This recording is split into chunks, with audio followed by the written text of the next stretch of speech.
샬롬, 류 선생의 구속사 천국열차, 유도순 목사님의 신구약 성경 파노라마를 낭독하는 시간입니다.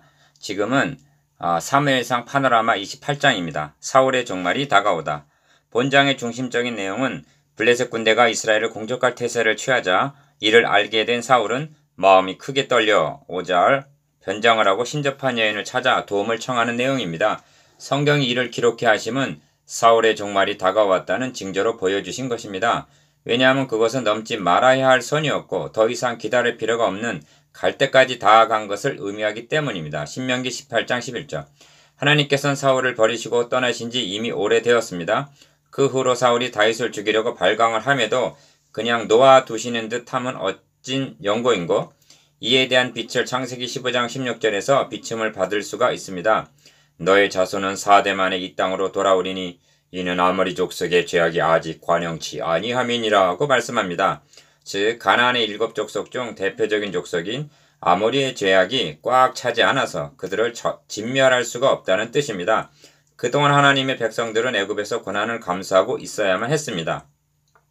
다윗은 사울에게 쫓기면서도 하나님께서 사울을 치시리니 혹 죽을 날이 이르거나 혹 전쟁에 들어가서 망하게 하실 것을 26장 10절 믿었습니다. 그렇다 하여도 그의 죄악이 관영 즉 가득 차기를 기다리고 계셨던 것입니다.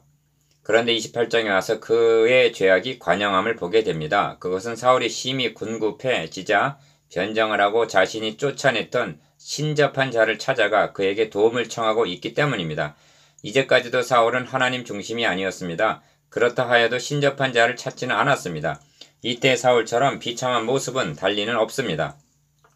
이와 관련하여 블레셋 군대가 이스라엘을 공격해오면 예사로운 일이 아닙니다. 이는 사울을 죽이시려는 하나님의 심판의 도구였던 것입니다.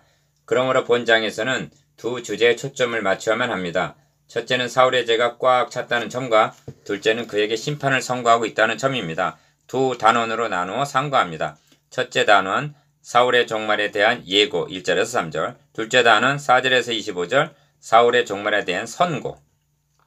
첫째 단원 1절에서 3절 사울이 종말에 대한 예고. 그때 블레셋 사람이 이스라엘을 쳐서 싸우려고 군대를 모집한지라 아기스가 다윗에게 이르되 너는 밝히 알라. 너와 너의 사람들이 나와 한 가지로 나가서 군대에 참가할 것이니라. 1절 사울의 망령된 기사를 말하기에 앞서서 1, 2절은 다윗에 관한 기사고 3절은 사무엘에 관한 기사입니다. 왜 이렇게 하고 있을까요? 먼저 다윗의 처지를 보면 블레셋 왕 아기스가 다윗에게 이르되 너는 밝히 알라. 너와 너의 사람들이 나와 한 가지로 나가서 군대에 참가할 것이니라. 1절 하반절 하고 이스라엘을 치는 전쟁에 참전할 것을 명합니다. 다윗은 자기 백성을 버리고 적국 블레셋으로 망명을 했습니다. 아기스의 신임을 얻기 위하여 아멜렉을 치고도 유다를 침노했노라고 거짓말을 했습니다. 급기야는 하나님께서 신정왕국의 왕으로 예선에 놓으신 다윗이 하나님의 백성을 공격해야 할 처지가 되고 만 것입니다. 27장 마지막 절에서 아기스는 심정에 이르기를 다윗이 자기 백성 이스라엘에게 심히 미움을 받게 하였으니 그는 영영이 내 사역자가 되리라 고 말함을 기억합니다. 그런데 본문 2절에서는 다윗에게 이르되 그러면 내가 너로 영영이 내 머리를 지키는 자를 삼으리라는 어처구니 없는 말을 듣게 됩니다. 다윗은 영영이 아기스의 사역자가 되고 영영이 아기스의 머리를 지키는 자, 즉 호위병으로 전략하고 말았단 말인가? 29장 2절에서는 실제로 다윗이 자기 백성을 치는 전쟁에 출정하고 있는 것을 보게 됩니다. 이는 사울의 종말과 무관하지 않습니다. 왜냐하면 다윗의 역량도 한계에 다다랐기 때문입니다. 다시 말하면 다윗은 감당치 못할 시험에 빠진 것입니다. 만일 하나님께서 지체하시고 일어나사 일을 행하시지 않으신다면 다윗은 돌이킬 수 없는 올매에 빠질 지경이 되었기 때문입니다. 생각해 보십시오. 다윗이 실제로 블레셋과 합세하여 동족을 쳤다면 그를 왕으로 세우시려는 하나님의 계획은 어찌 되었겠습니까? 그러므로 다윗의 절망적인 상황에서 도리어 희망을 보게 되고 사울의 종말을 예감하게 되는 것입니다. 그리고 나서 사무엘이 죽었으므로 온 이스라엘이 그를 애곡하며 그의 본성 라마에 장사하였다는 3절 상반절 기사와 사울은 신접한 자와 박수를 그 땅에서 쫓아내었더라는 3절 하반절 기사가 삽입되어 있습니다. 이는 이미 오래전에 있었던 일입니다. 그렇다면 이 대목에 삽입시킨 의도가 무엇일까요? 이것이 사울의 종말에 대한 예고와 어떠한 관련이 있을까요? 그것은 분명해 보입니다. 자신이 쫓아내었던 신접한 자를 찾고 있는 사울의 갈 때까지 다 간 죄상을 드러내기 위함이고 그에게 임할 심판을 사무엘을 비상섭리로 쓰셔서 선고하시려는 의도로 여겨집니다. 그러므로 이도 또한 사울의 종말을 예고하기 위하여 설정된 삽입구로 보아야만 합니다. 둘째 단은 4절에서 25절 사울의 종말에 대한 선고. 사울이 블레셋 사람의 군대를 보고 두려워하여 그 마음이 크게 떨린지라. 5절 사울이 신하들에게 이르되 나를 위하여 신접한 여인을 찾으라. 내가 그리로 가서 그에게 물으리라고 말합니다. 7절 여기서 앞의 기사 첫째 단원과의 연관됨을 봅니다. 사울은 자신이 전에 쫓아내었던 신접한 자를 찾고 있는 것입니다. 왜 그러야만 했습니까? 여호와께서 꿈으로도 우림으로도 선지자로도 그에게 대답지 아니하셨기 때문입니다. 6절 하나님께 버림을 당한 자의 비참함이 이러합니다. 다윗도 이것이 가장 큰 슬픔임을 알았습니다. 여호와여 나의 대적이 어찌 그리 많은지요. 일어나 나를 치는 자가 많소이다.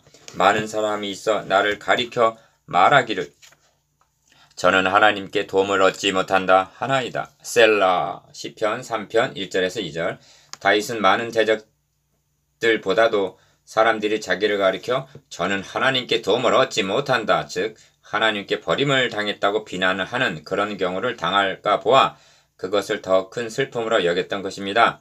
하나님께서 함께 하시기만 한다면 천만인이 나를 둘러치려 하여도 나는 두려워 아니하리이다 하고 6절 담대할 수가 있는 것입니다. 반대로 천만인이 나를 돕는다 하여도 하나님께 버림을 당했다면 그는 두려움에 떨 수밖에 없습니다.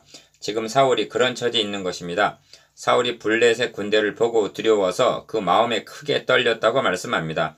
두려움에는 형벌이 있음이라는 말씀대로 요한일서 4장 18절 사울은 이번 전쟁이 자신을 심판하기 위한 형벌임을 예감한 듯이 보입니다. 그 점이 변장하고 밤에 8절 신접한 여인을 찾아가는 절박한 데서 드러납니다. 여기서 신접한 여자가 죽은 사무엘을 불러 올렸다는 것에 대한 해석상 난제를 만나게 됩니다. 그러나 이는 문맥에서 벗어나 교리적인 관점으로 보려 하기 때문입니다. 본문을 통해서 말씀하고자 하는 주제는 신접한 술법에 대한 교리가 아니라 8절 사울 가문에 임할 심판인 것입니다. 오래 참으시던 하나님께서 사울의 관영한 죄악을 보시고 심판을 선고하시는 문맥적으로 보아야만 합니다. 사울은 이번 전쟁에 죽게 됩니다. 성경은 말씀합니다. 사울이 죽은 것은 여호와께 범죄하였음이라. 저가 여호와의 말씀을 지키지 아니하고 또 신접한 자에게 가르치기를 청하였기 때문이라는 것입니다. 역대상 10장 13절 그렇다면 신접한 자와 박수는 쫓아내야 마땅하고 신접한 자에게 물은 자체는 재론의 여지가 없는 하나님께 대한 큰 범죄임이 명백한 것입니다. 문제는 이토록 망년된 사울에게 하나님께서는 심판을 선고하셔야만 했다는 데 있습니다. 누구를 들어서 어떠한 방법을 통하여 선고하실 것인가는 하나님의 주권에 속하는 것입니다. 하나님은 말 못하는 나귀를 들어서도 책망하실 수가 있습니다.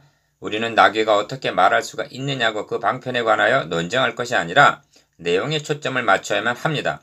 그러므로 사무엘을 불러 올렸다는 데 대해 이것이 진짜 사무엘이냐 아니냐 너무 집착할 필요가 없습니다. 왜냐하면 이는 사울이 신접한 여인에게 청하노니 나를 위하여 신접한 술법으로 내가 너에게 말하는 사람을 불러 올리라는 8절 잘못된 요구에서 비롯된 연관성으로 보면 됩니다.